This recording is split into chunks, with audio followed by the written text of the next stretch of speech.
மேஷம் மேஷ ராசியில் இருக்கக்கூடிய அனைத்து ஆன்மீக அன்பர்களுக்கும் அன்பார்ந்த மனமார்ந்த வணக்கத்தை உங்கள் ஜோதிடர் செல்வன் இந்த இடத்துல தெரிவித்துக் கொள்கிறேன். மேஷ ராசியில் பிறந்துட்டாலே பிறந்ததில் இருந்து இன்னைக்கு வரைக்கும் கஷ்டப்பட்டுக்கிட்டே தான் இருக்கிறேன் அப்படின்னு மேஷ ராசியில் இருக்கக்கூடிய ஒரு 80% அன்பர்களுக்கு ஒரு எண்ணம் இருக்குது. அதற்கு காரணம் என்னன்னா, உங்களுக்கே தெரியாமல் நீங்கள் மாய வலையில் விழுந்துக்கிட்டே இருக்கிறீங்க. தினம் யாரோ ஒருத்தவங்க உங்களுக்காக விரிக்கக்கூடிய வலையில் தெரியாமல் விழுந்துக்கிட்டே இருக்கிறீங்க. அந்த வலை என்ன அப்படின்னா, வஞ்ச புகழ்ச்சி அணி. அதாவது உங்களை நல்லா புகழ்ந்து தலை மேலே தூக்கி வச்சு ஏற்றி பேசுகிற மாதிரி யாராவது பேசிட்டா போதும், அவ்வளோதான், அவங்களுக்கு நீங்கள் அடிமை ஆயிடுவீங்க ஐயா. அந்த ஒரு குணத்திலிருந்து நீங்கள் வெளியே வந்தாச்சு. 2025 பிறந்ததுமே உங்களுக்கு பால் எது விஷம் எது அப்படின்றது தெரிய வந்துடுச்சு. இது நாள் வரைக்கும் நீங்கள் சந்திச்சுக்கிட்டு இருந்த வீழ்ச்சி அத்தனைக்கு காரணமும் இது ஒன்று மட்டுமே தான். இதை நீங்கள் உங்களுடைய வாழ்க்கையில் எப்போ நிறுத்துறீங்களோ அந்த நொடியிலிருந்து மிகப்பெரிய ஒரு வளர்ச்சியை நோக்கி உங்களால் செல்ல முடியும். அந்த அளவுக்கு அடுத்தவர்களுடைய வலை உங்களை இருளாய் சூழ்ந்துக்கிட்டு இருக்கு. இருளிலிருந்து நீங்கள் வெளியே வந்தால் மட்டுமே அந்த ஆதவனுடைய ஒளி பிரகாசத்தை உங்களால் கிரகிக்க முடியும். மிகப்பெரிய அளவில் மேஷம் இனி வாழ்க்கையில் முன்னேறுவதை எவராலுமே தடுக்கவே முடியாது. நீங்கள் யாருடைய பேச்சையும் நம்பாமல், யாருடைய வார்த்தைகளுக்கும் செவி சாய்க்காம, உங்களுக்கு என்ன தோணுதோ அதன்படி நீங்கள் நடந்தால் மிகப்பெரிய ஒரு அபாரமான வளர்ச்சியை மேஷம் நிச்சயமாக அடைய முடியும். இதில் எந்த விதமான மாற்று கருத்துமே கிடையாது. சனி பகவான் அப்படி தான் ஆசையை தூண்டி விடுவார். அடுத்தவங்களை நம்பணும் அப்படின்ற எண்ணங்கள் உங்களுக்கு தானாகவே வரும். அந்த ஒரு தருணத்தில் நீங்கள் நின்று நிதானமாக யோசிக்கணும். நாம் யாரை நம்புறது, இவங்க சொல்கிறத நாம் கேட்கணுமா கேட்க வேணாமா அப்படின்ற ஒரு முடிவை நீங்கள் தாங்க ஐயா எடுக்கணும். திடகார்த்தமாக எடுங்க. குடும்பத்து அரசிகளே, இல்லத்து அரசிகளே, நீங்கள் இது நாள் வரைக்கும் அடுத்தவர்களுக்கு கை பொம்மையாக இருந்ததெல்லாம் போதும். இனி உங்களுக்கு தோன்றக்கூடிய கருத்துக்களை முன் வையுங்க. அதை மற்றவர்கள் நிராகரித்தாலும் பரவாயில்ல, அதை பற்றி நீங்கள் கவலைப்படாதீங்க. உங்களுக்கு தோன்றக்கூடிய விஷயத்தை நீங்கள் எந்த அளவுக்கு தைரியமாக குடும்பத்தில் முன் வைக்கிறீங்களோ அப்போ தான் உங்களை அடக்கி ஆளணும் அப்படின்னு நினைக்கிறவங்க கொஞ்சம் யோசிப்பாங்க. ஆஹா, இவங்களுக்கும் விவரம் தெரியுது, இவங்கக்கிட்ட நாம் கொஞ்சம் பார்த்து தான் பேசணும். இனி இவங்களை பழைய மாதிரி, எப்படி இதுக்கு முன்னாடி உங்களை ஏமாற்றிக்கிட்டு இருந்த மாதிரி இனியும் ஏமாற்ற முடியாது அப்படின்ற ஒரு எண்ணம் உங்களை ஏமாற்றுபவர்களுக்கு வரும். இல்லைன்னா கடைசி வரைக்கும் உங்களை ஏமாற்றிக்கிட்டே தான் இருப்பாங்க. நீங்களும் அவங்களையே நம்பிக்கிட்டு அவங்க சொல்கிறது தான் வேத வாக்குன்னு நினச்சிக்கிட்டு உங்களுடைய வாழ்க்கையை இழந்துக்கிட்டே தான் இருப்பீங்க. இனி அந்த ஒரு நிலை என்னுடைய அன்பான மேஷ ராசியில் இருக்கக்கூடிய அன்பர்களுக்கு இல்லவே இல்லை. உங்களுடைய வாழ்க்கை இனி தினமும் நீங்கள் நினச்சா மாதிரி சந்தோஷமாக இருக்கணும் அப்படின்னா நீங்கள் காலையில் எழுந்ததுமே உங்களுடைய உள்ளங்கையை முதலில் பாருங்க. வேற எதையும் பார்க்காதீங்க, வேற எதையும் யோசிக்காதீங்க. உங்களுடைய உள்ளங்கையில் மகாலட்சுமி குடியிருக்கிறாள். அந்த தேவியுடைய அனுகிரகத்தை முதல்ல நீங்கள் பெற்றாலே மேஷம் அனுபவித்து கொண்டிருக்கக்கூடிய கடனிலிருந்து நிச்சயமாக வெளிவர முடியும். இரண்டாவது, நீங்கள் எழுந்ததுமே சூரிய உதயத்தை பார்த்தே ஆக வேண்டும். ஏன்னா இருள் சூழ்ந்த ஒரு சூழ்நிலையில தான் நீங்கள் வாழ்ந்துக்கிட்டு இருக்கிறீங்க. அப்பேற்பட்ட ஒரு கண் திருஷ்டிக்கு நடுவுலையும் பொறாமைகளுக்கு நடுவுலையும் மேஷம் தினம் எதிர்நீச்சல் அடிச்சுக்கிட்டு இருக்கு. அதிலிருந்து வெளியே வரணும் அப்படின்னா ஆதவனுடைய ஒளி கதிர்கள் உங்களுடைய சரீரத்து மேலே பட்டா மட்டுமே தான் இது சாத்தியமாகும். மிகப்பெரிய அளவில் நீங்கள் வாழ்க்கையில் முன்னேற போறீங்க. இனி எந்த விதமான தடைகளும் அந்த சனீஸ்வரனால் உங்களுக்கு ஏற்படாது. காரணம் என்னன்னா, மகேஸ்வரனுடைய பரிபூர்ணமான அருள் உங்களுக்கு இருக்கும் பொழுது எப்பேற்பட்ட அளவுக்கு சனீஸ்வரன் தடைகளை ஏற்படுத்தினாலும் அதிலிருந்து உங்களால் தாண்டி வர முடியும். கடந்த ஒரு 5 வருடங்களாகவே உங்களுக்கு தொழிலில் சொல்லிக்கிற அளவுக்கு எந்த விதமான ஒரு வளர்ச்சியும் இல்லாமல் இருந்திருக்கும்.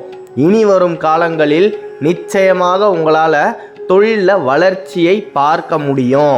லாபத்தை நிச்சயமாக அடைய முடியும். இதில் எந்த விதமான மாற்று கருத்துமே கிடையாது. ஏன்னா நீங்கள் சிவத்தை நாடி நகர ஆரம்பிச்சிட்டீங்க. சிவம் அப்படின்ற ஒரு வார்த்தைக்கு இந்த அகிலமே கட்டுப்படும். அப்படிப்பட்ட அகிலாண்ட கோடி பிரம்மாண்ட நாயகனுடைய பரிபூரணமான அருள் மேஷத்துக்கு கிடைக்க போகுது. இனி எந்த விதமான தடைகளும் உங்களுக்கு வாழ்க்கையில் இருக்காது. அப்படியே ஏதாவது ஒரு பிரச்சனை உங்களுக்கு வந்தாலுமே அதிலிருந்து நீங்கள் எப்படி வெளியே வர்றது அப்படின்ற வழியுமே உங்களுடைய கண்களுக்கு தெரியும். இது நாள் வரைக்குமே நீங்கள் பள்ளத்தில் விழுந்தா அதிலிருந்து மேலே எப்படி ஏறி வர்றது அப்படின்னு தெரியாமல் ரொம்ப தவிச்சுக்கிட்டு யாராவது நம்மளை தூக்கி விடுவாங்களா அப்படின்னு ஏங்கி கதறிய நாட்கள் எத்தனையோ பல. இனி அந்த நிலை மேஷத்துக்கு இல்லவே இல்லை. சிவாய நமக அப்படின்னு தினம்தோறும் சொல்லுங்க. உங்களுக்கு எப்பெல்லாம் நேரம் கிடைக்குதோ, ஏன்னா மேஷ ராசியில் இருக்கக்கூடியவர்களுக்கு ரொம்ப வேலை ஜாஸ்தி, வேலை பளு. வேலைக்கு போனால் நீங்கள் 8 மணி நேரம் வேலை செஞ்சுட்டு வீட்டுக்கு வரணும் அப்படின்னு நினச்சிக்கிட்டு தான் போவீங்க. ஆனால் அங்கே போனதுமே உங்கள் தலை மேலே 1000 சுமைகள் வந்து உட்காரும். அப்படி இருக்கும்போது தெய்வத்தை பற்றியும் நினைக்கிறதுக்கு நேரம் இருக்காது, குடும்பத்தை பற்றியும் யோசிக்கிறதுக்கு நேரமே இருக்காது. அப்படிப்பட்ட ஒரு சூழ்நிலையில் எப்பயாவது உங்களுக்கு நேரம் கிடைக்கும் போதெல்லாம் சிவாய நமக அப்படின்னு உங்களுடைய ஆழ் மனதில் இருந்து சொல்லுங்க. மிகப்பெரிய அளவுக்கு உங்களை நெருங்க நினைக்கும் பிரச்சனைகள் உங்களை விட்டு நிச்சயமாக சிதறி ஓடும்.